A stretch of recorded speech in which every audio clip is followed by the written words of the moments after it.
पाकिस्तान ही एक ऐसा देश था जो मीडिएट कर पाया between United States of America and Iran and जिसने परहैप्स रुकवाया वर्ल्ड वॉर 3। इसको लेकर इतिहास में तो पाकिस्तान का नाम रोशन हो ही चुका है। पाकिस्तान ने ईरान के न्यूक्लियर प्रोग्राम को बैक इन द डे तक हेल्प किया था। काफी हद तक उसमें क्रेडिट आपको पाकिस्तान को देना पड़ेगा। रिकॉर्ड नंबर ऑफ शिप्स अगर किसी देश की निकली हैं थ्रू स्ट्रेट ऑफ हॉर्मूज तो वो पाकिस्तान की है। कि अगर यही सेम चीज इंडिया कर रहा होता ना तो ढिंडोरा इतना ज्यादा पिट गया होता इस चीज का।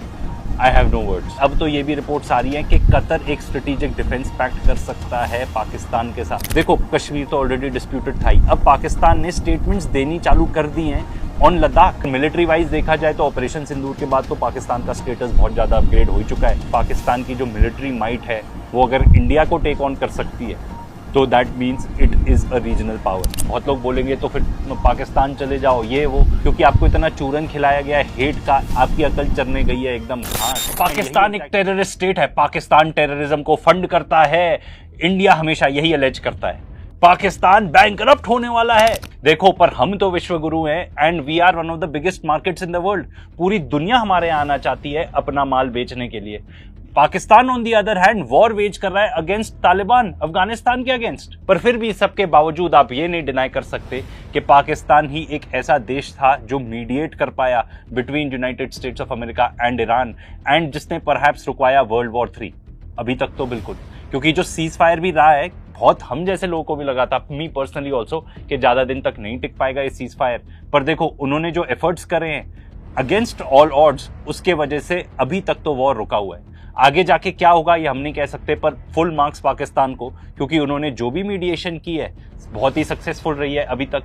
एंड देखो आखिरकार दोनों जो देश हैं यूएस एंड ईरान, उनकी क्या क्या डिमांड्स है वो पूरी हो पाएंगी कि नहीं वो डिटरमिन करेगा अगर ये सीज फायर एक्सटेंड होता है, एक्चुअली प्रॉपर पीस प्लान में कन्वर्ट होता है तो। पर आज का सवाल ये है कि पाकिस्तान जैसा देश जिसको इंडिया कहता है कि भाई ये तो भिखारी लोग हैं, कुछ भी नहीं, ये तो सिर्फ पोस्टमैन है, ठीक है, एंड अकॉर्डिंग टू इंडिया ये बस एक टेरर फाइनेंसिंग स्टेट है, जिसके पास जो मीडिएशन करी उसके होटल के बिल देने के भी पैसे नहीं है। कहां से ऐसे हो गया, ऐसा कैसे हुआ कि भाई ये लोग दलाली करने लगे? कुछ लोगों के वर्ड्स में दलाली करने लगे, पर जो भी लोग ये कह रहे हैं ना, they would have loved to get the attention of the world जो पाकिस्तान को मिली है।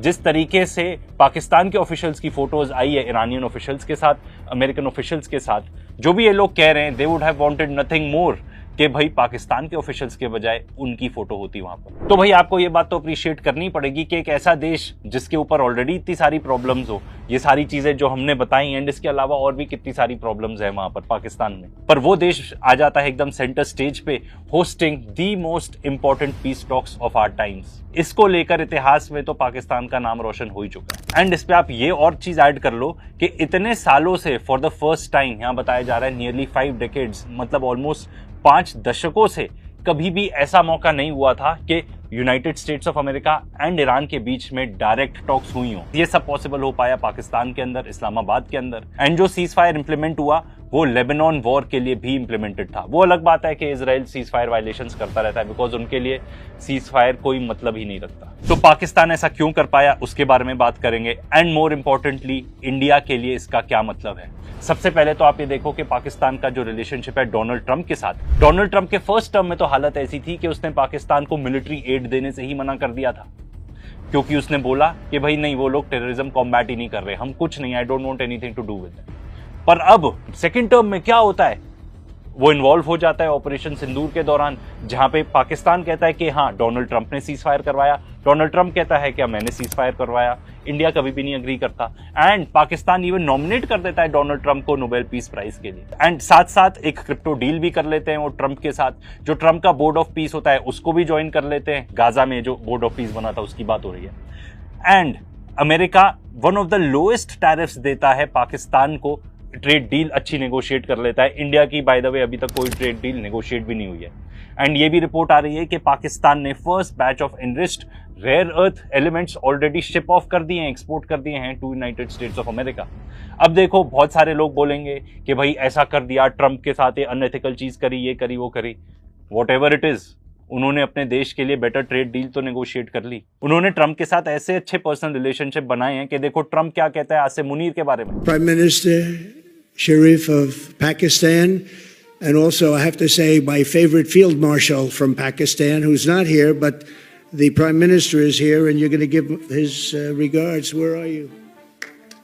एंड हमको आपको बताने की जरूरत नहीं है कि हमारी जो इंडियन मीडिया है वो क्या कहती है आसिफ मुनीर के बारे में। एंड ये ऐसा नहीं हुआ है कि पाकिस्तान अभी ही एकदम जियोपॉलिटिकल स्टेज पर जाग उठा है। बहुत पहले भी 1981 से यूएस एंड ईरान के बीच में जो भी डिप्लोमेटिक टाइज थे, जो भी बातचीत होती थी, वो पाकिस्तानी एम्बेसी के थ्रू होती थी। एंड पाकिस्तान ने अमेरिका को हेल्प करी है मीडिएशन में। बहुत पहले भी 1971 में चाइना को अप्रोच करने के लिए पाकिस्तान ने यूनाइटेड स्टेट्स ऑफ अमेरिका की हेल्प की थी, और उसी के बाद नॉर्मलाइज होते हैं ties between United States of America and China. Pakistan के ईरान के साथ भी काफी टाइम से रिलेशनशिप बहुत अच्छे थे। हाँ, ये डेफिनेटली सही बात है कि ईरान और इंडिया के बेटर थे रिलेशनशिप, बट पाकिस्तान ने ईरान के न्यूक्लियर प्रोग्राम को बैक इन द डे तक हेल्प किया था। तो ईरान का जो न्यूक्लियर प्रोग्राम है आज के डेट में काफी हद तक उसमें क्रेडिट आपको पाकिस्तान को देना पड़ेगा। एंड पाकिस्तान के और बहुत सारे देशों के साथ भी अच्छे रिलेशनशिप है। According to this article Pakistan pariah state बनते जा रहा था, बट ऐसा तो आज के डेट में बिल्कुल भी नहीं है। सबसे पहले तो चाइना और पाकिस्तान के बहुत ही अच्छे रिलेशनशिप है। उस टॉपिक पर तो हमने एक वीडियो भी बनाया है, उसको चेकआउट कर सकते हो। साथ में 3 ऐसे देश थे जिन्होंने खुलकर आकर पाकिस्तान को सपोर्ट किया था ड्यूरिंग ऑपरेशन सिंदूर: चाइना, टर्की, अजरबैजान। इंडिया को किसने आके किया था? देखो, बहुत सारे लोगों को मिसकंसेप्शन है, मैं आज क्लियर करना चाहता हूं। बहुत लोग कहते हैं कि इजराइल ने आके खुलकर सपोर्ट किया था इंडिया को। नहीं, इजराइल ने जो स्टेटमेंट दी थी आप देख लो, उन्होंने बोला था हम कंडेम करते हैं टेररिज्म को। उन्होंने पाकिस्तान को कंडेम नहीं किया एंड खुलकर आकर इंडिया को तो बिल्कुल नहीं सपोर्ट किया। पाकिस्तान का डिफेंस पैक्ट है सऊदी अरेबिया के साथ, एंड ईरान के साथ अभी तो इतने अच्छे रिलेशनशिप है कि रिकॉर्ड नंबर ऑफ शिप्स अगर किसी देश की निकली हैं थ्रू स्ट्रेट ऑफ हॉर्मुज तो वो पाकिस्तान की है। एंड चाइना पाकिस्तान के रिलेशनशिप होने का चाइना को भी भरपूर फायदा मिल रहा है। सीपेक का तो पार्ट है ही है पाकिस्तान। साथ ही में चाइना के जो JF-17 जेट्स हैं जो पाकिस्तान और चाइना इकट्ठे बनाते हैं, पाकिस्तान ने बहुत ही अच्छा काम किया उनको बेचने के लिए। देखो, ऑपरेशन सिंदूर के बाद तो काफी वाहवाही हो ही गई थी इन जेट्स की। तो आज के डेट में अजरबैजान ले चुका है, नाइजीरिया ले चुका है, म्यांमार ले चुका है वो जेट्स। एंड अब आगे प्लान्स हैं कि इराक भी लेगा, बांग्लादेश, इंडोनेशिया, सऊदी अरेबिया और लिबिया। साथ ही साथ यूनाइटेड किंगडम के साथ भी अच्छे रिलेशनशिप हो गए हैं पाकिस्तान के। एक फ्री ट्रेड डील उनकी साइन होने वाली है। एंड देखो, ये बात तो बहुत जरूरी है, पूरे दुनिया भर के जितने भी वर्ल्ड लीडर्स हैं ना, वो पाकिस्तान से बात करना चाहते हैं कि भाई एग्जैक्टली हो क्या रहा है, ये जो नेगोशिएशंस चल रही है उसमें क्या हो रहा है। क्योंकि हर कोई चाहता है कि ये जो स्ट्रेट ऑफ हॉर्मुज है वो खुल जाए, ये जो इकोनॉमिक पेन इतना चल रहा है एंड जो आगे आ सकता है वो भी रुक जाए। तो उसमें भाई apart from America and Iran सबसे बेहतरीन इंफॉर्मेशन किसके पास होगी? पाकिस्तान के पास होगी। ऐसे ही जापानीज प्राइम मिनिस्टर ने बात की थी पाकिस्तान के प्राइम मिनिस्टर शहबाज शरीफ से।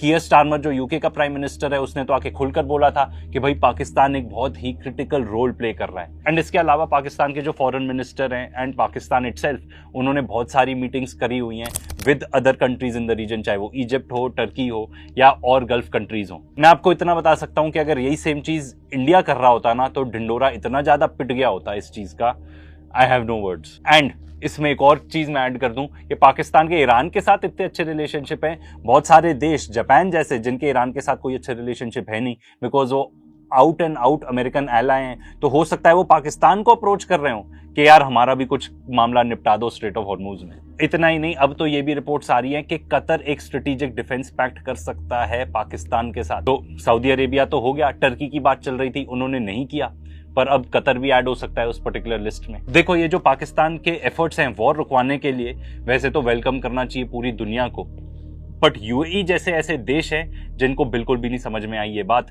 तो उन्होंने बहुत सारे पाकिस्तानी वर्कर्स को एक्सपेल करना चालू कर दिया। साथ ही साथ जो उन्होंने लोन दिया हुआ था पाकिस्तान को, तुरंत रिकॉल कर लिया।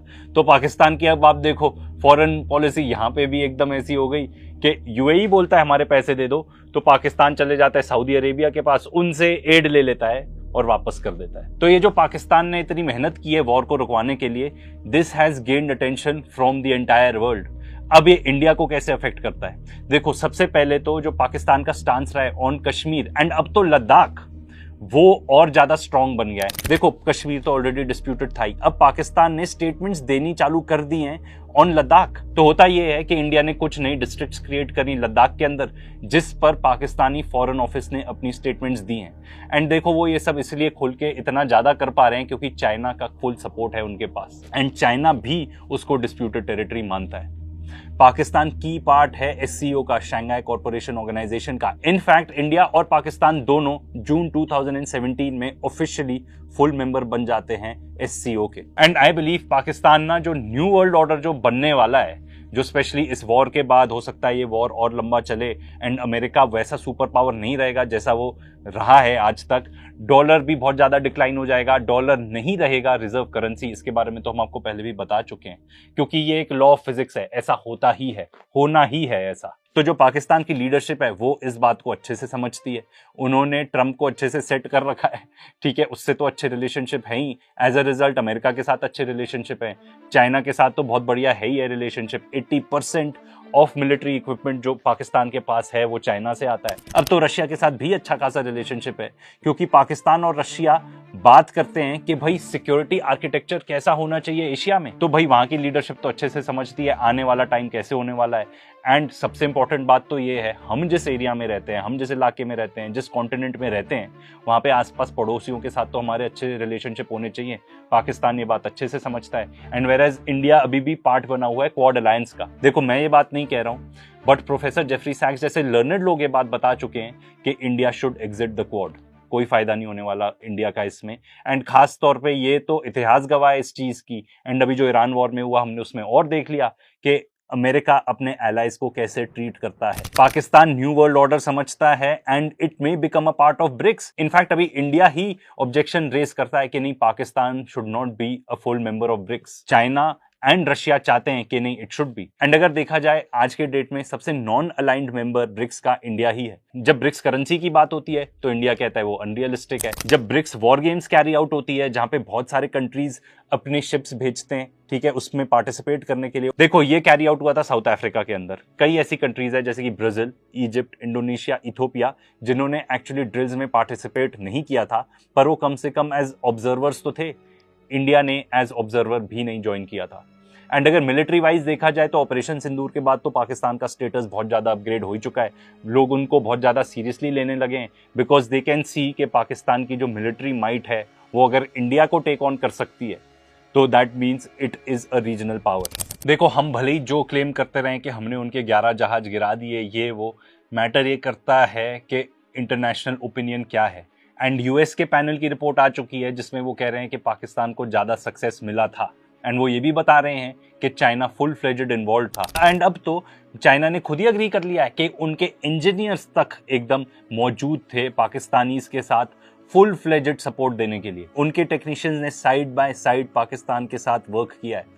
एंड वो ये भी बता रहे हैं कि फुल फ्लेजेड हेल्प थी साथ में इंडिया के जो राफेल जेट्स हैं उनको गिराने के लिए। एंड देखो सिंपल बात है, चाइना क्यों नहीं करेगा हेल्प, क्योंकि इसी का नतीजा है कि अब चाइनीज जेट्स काफी बिकने लगे हैं मार्केट में। एंड जिस चीज में अमेरिका सबसे आगे था अपने डिफेंस प्रोडक्ट्स बेचने में, उसमें चाइना अब एक्चुअली कंपटीशन देगा, अच्छा खासा कंपटीशन देगा अमेरिका को, स्पेशली क्योंकि अब जो हमने ईरान वॉर के अंदर देख लिया है कि चाइना किस तरीके से पीछे ही रह के इतनी ज्यादा हेल्प कर देता है अपने पार्टनर्स को कि उसको वॉर में अपने असली कार्ड्स दिखाने की जरूरत ही नहीं है। एंड देखो अब आप में से बहुत सारे लोग इस टाइप के कमेंट करोगे, इंडिया में तो आदि हैं, अब इसमें से कितने बॉट्स हैं कितने असली लोग हैं ये नहीं पता। बहुत लोग बोलेंगे तो फिर पाकिस्तान चले जाओ ये वो।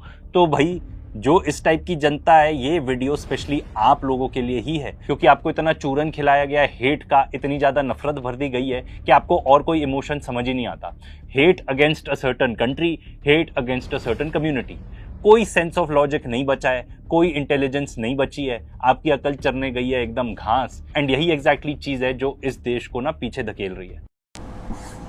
ये थी आज की वीडियो।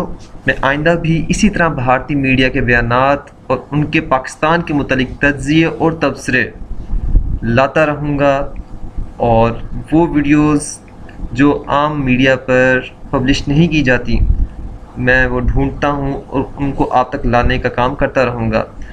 ख़ासकर इंडियन मीडिया के पाकिस्तान के मुतालिक जियोपॉलिटिकल, जियो स्ट्रेटजिक और डिप्लोमेटिक फ्रंट्स पर जो भी डिस्कशन होती है मैं कोशिश करूँगा कि वो आप तक बिना किसी फ़िल्टर के लेकर आता रहूँ।